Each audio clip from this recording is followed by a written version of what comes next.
해 을사년 새해가 밝았습니다.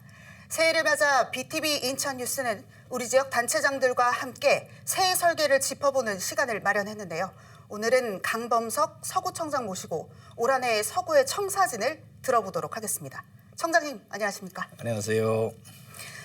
우선 청장님 새해 인사 부탁드리겠습니다. 예, 이제 뭐 설도 지나고 입추도 지났으니까 뭐 명실상부하게 2025년 을사년 푸른 뱀의 해라고 하는데 새해가 밝았습니다. 뭐 지혜와 다산 풍요의 상징인 뱀의 기운을 받아서 우리 서구 모든 주민들이 각 가정에 행복과 풍요가 넘치는 한 해가 됐으면 좋겠습니다. 여러 가지 좀 국내외적으로 어려운 사정이기는 한데 뭐 제가 뭐라고 말씀드리긴 좀 그렇습니다만 이런 시가 있어요. 그 김종길 시인이 쓰신 설날 아침이라는 시가 있는데 뭐 다 인용하기는 좀 길고 뭐 매냥 추운 속에 해가 가고 또 오는 거지만 새해는 그런 대로 뭐 따뜻하게 맞을 일이다. 뭐 얼음장 밑에서 고기가 숨을 쉬고 파란 미나리가 봄날을 꿈꾸듯이 새해는 좀 참고 견디며 맞을 일이다. 뭐 또 뭐 쭉 가다가 뭐 하여간에 매서운 추위 속에 한 해가 가고 또 오는 거지만 어린 것들 고운 잇몸에 자라나는 이빨을 보듯이 새해는 좀 그렇게 맞을 일이다 이런 시가 있습니다. 뭐 어떻게 보면은 뭐 저만이 아니고 많은 분들이 이런 마음으로 올해는 좀 새해를 좀 맞지 않았을까 아니면 이런 마음으로 한 해를 좀 맞이하셨으면 어떻을까 싶습니다. 이런 마음으로 가다 보면 올 연말쯤에는 기분 좋은 얼굴로 한 해를 돌아볼 수 있는 날이 오지 않을까. 우리 국민들의 저력, 우리 인천 시민, 서구 주민들의 저력으로 올 한 해를 잘 넘기지 않겠나 이런 희망도 있습니다. 그런 한 해 되시기를 진심으로 기원하겠습니다. 네, 벌써 민선 8기 2년이 지났습니다. 시간이 참 빠릅니다. 지난 2년 동안 이 구정 전반에 대하여 스스로 자평하신다면 어떻게 평가하시겠습니까?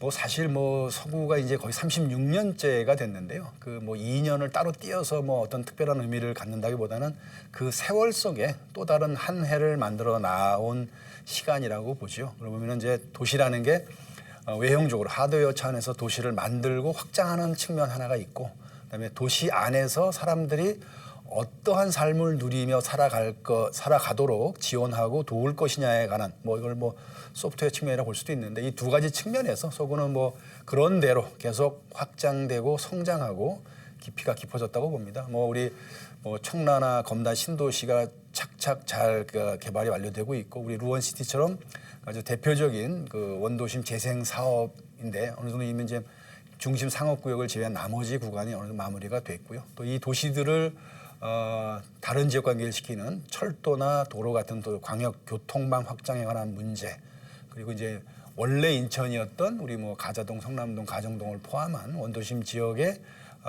재개발, 재건축, 도시재생을 포함한 하여간 도시의 새로운 모습을 만들어내는 그런 역할까지 차근차근 진행해 왔다고 저는 생각합니다.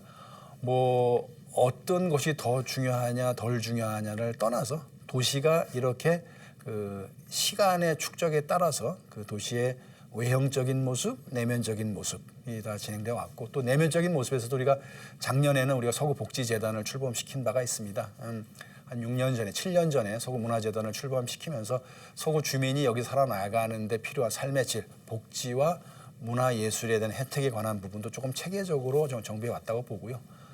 그런 점에서는 서구가 그 겉으로 드러나는 것도 좀 더 풍요롭게 내부적으로도 삶의 질이 좀 보장되는 그런 도시를 만들어 나갔던 그런 인연이 아니었나 뭐 스스롭게 생각하고 있습니다. 네, 서구는 인천에서도 현안이 가장 많은 지역입니다.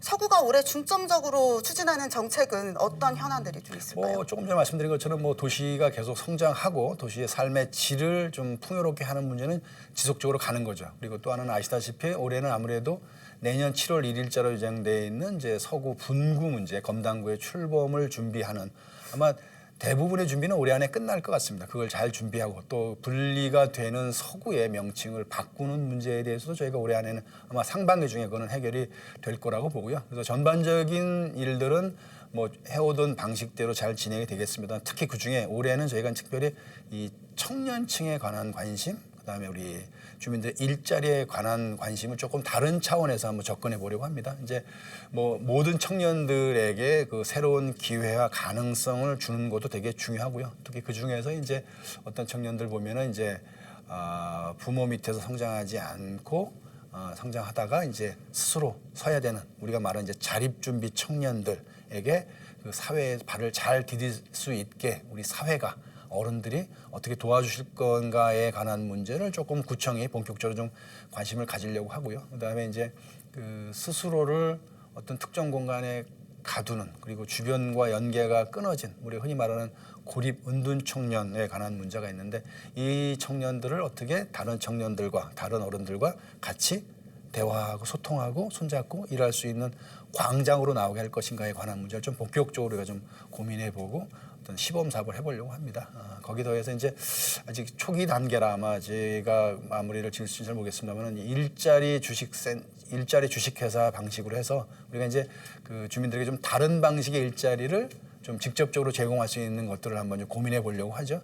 우리가 보면 이제 어르신 일자리 사업이라든지 뭐 경력 단절 여성 뭐 재취업 사업 같은 걸 합니다만 규모 좀 작은 것도 있고 이게 약간 복지 차원에서 진행되는 측면이 있습니다. 그러다 보니까 그 어르신들이나 그 경력 단절 여성이거나 아마 다른 분들의 경우도 본인이 갖고 있는 역량을 쓰면서 지역사회에 기여하거나 어떤 본인 경제 활동에 도움되는 쪽의 일자리 마련하는 데 좀 제한이 있는데 사실 이거를 민간 시장에 다 맡겨두는 거는 한계가 있어서 이거를 공공 부분에서 그러니까 가칭, 뭐 일자리 주식회사 이런 식으로 해가지고 아마 그 양질의 일자리를 적어도 생활임금 이상의 급여를 받아가면서 할 수 있는 그런 플랫폼을 좀 만들려고 하는데요. 올해부터 아마 이제 연구 용역부터 시작을 해가지고 좀 차근차근 준비를 좀 해 나가려고 합니다. 뭐 서울이나 다른 지자체에 보면은 몇 개 구청에 이미 이제 이런 사업을 좀 진행해서 어느 정도 성과를 내는 데가 있는데 뭐 그 사례들을 잘 연구해서 그거보다 한 단계 더 나아간 방향으로 우리 주민들에게 일자리에 관한 또 다른 희망을 줄 수 있는 그런 사업도 한번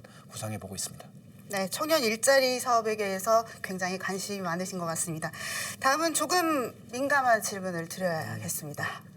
청라소각장이 내구 연한을 훌쩍 넘겼죠. 현재 자원순환센터 후보지를 선정하기 위해서 이 위원회를 꾸리고 이 과정이 이루어지는 것으로 알고 있습니다. 후보지 선정까지는 또 얼마나 걸릴 것으로 보고 지역 주민들을 설득하기 위한 방안 어떻게 마련하고 계십니까?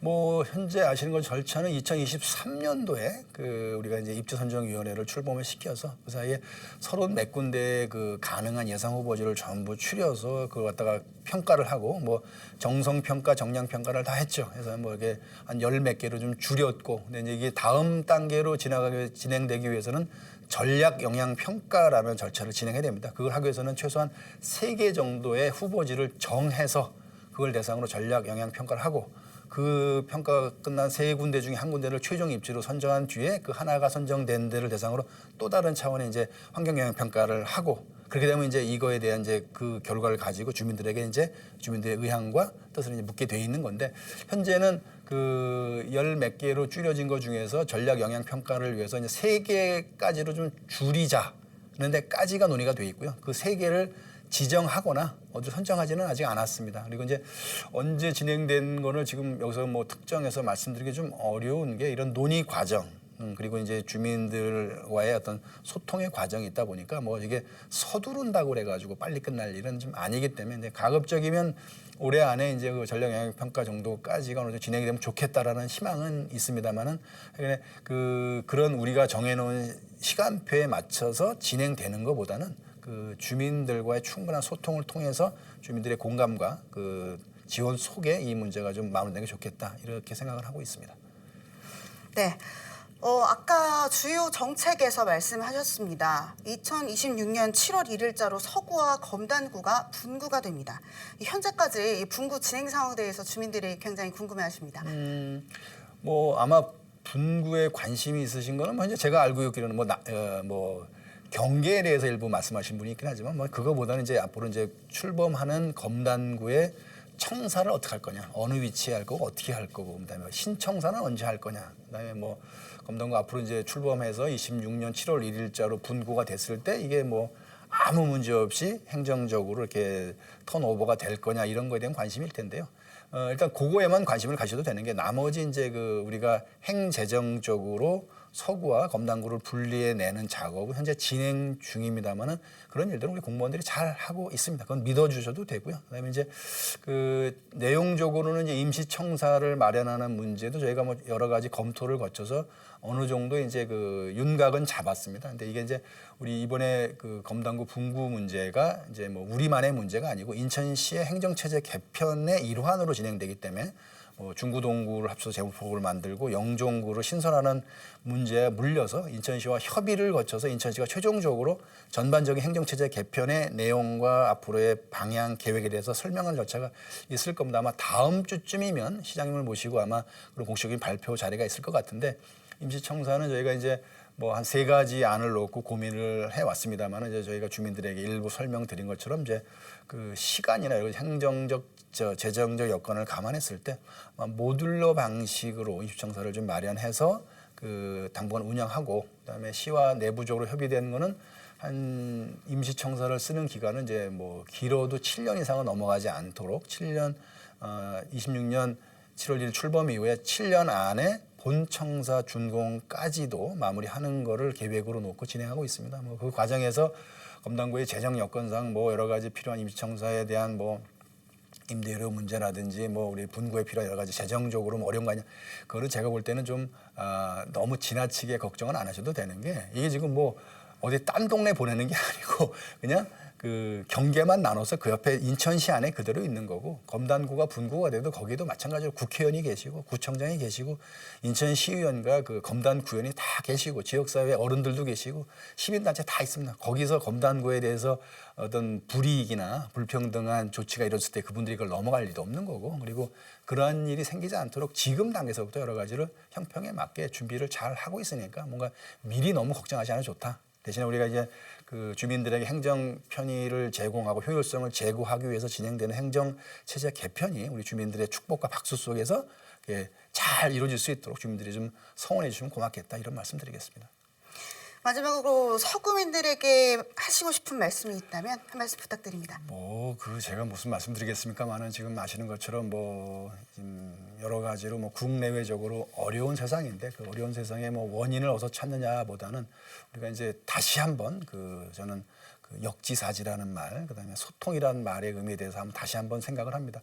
소통이라는 거는 서로 대화한다가 아니라 나하고 생각이 다른 상대방의 의견을 내가 들어줄 용의가 있다까지가 저는 소통이라고 생각합니다. 너하고 나하고 의견이 다르다라는 거를 확인했다로 끝내는 것까지는 저 소통이 아닙니다. 지금처럼 의견들이 너무 극단적으로 엇갈리고 이것이 자칫하면 어떤 사회적인 충돌로 가는 상황에서라면 우리가 이 공동체, 작게는 서구, 크게는 대한민국에는 이 공동체를 잘 유지하기 위해서는 공동체 구성원들 간에 공동의 목표를 만들어내는 것도 중요하고 그 목표에 대해서 서로 간에 그 이견을 감내하고 수용할 정도의 소통이 이루어지고 그리고 상대방의 마음을 내 마음처럼 생각해보는 역지사지의 마음이 있다면 이 공동체의 위기를 잘 넘어가서 또 다른 도약과 발전의 계기로 삼을 수 있겠다. 이런 말이 있습니다. 그 모든 구름에는 빗줄기가 다 숨어 있다. Every cloud has a silver lining이라는 이제 영어 속담이 있는데 우리가 지금 이 구름 낀 하늘처럼 보이더라도 그 구름 속에서는 반드시 햇살이 반드시 있다라는 그 희망 그리고 햇살을 넓게 펼치는 데는 그 안에 구성원들 간의 열린 마음과 소통하는 자세가 필요하지 않겠나 이런 생각을 해봅니다. 네, 지금까지 강범석 서구청장 모시고 서구의 신년 계획 들어봤습니다. 청장님 감사합니다.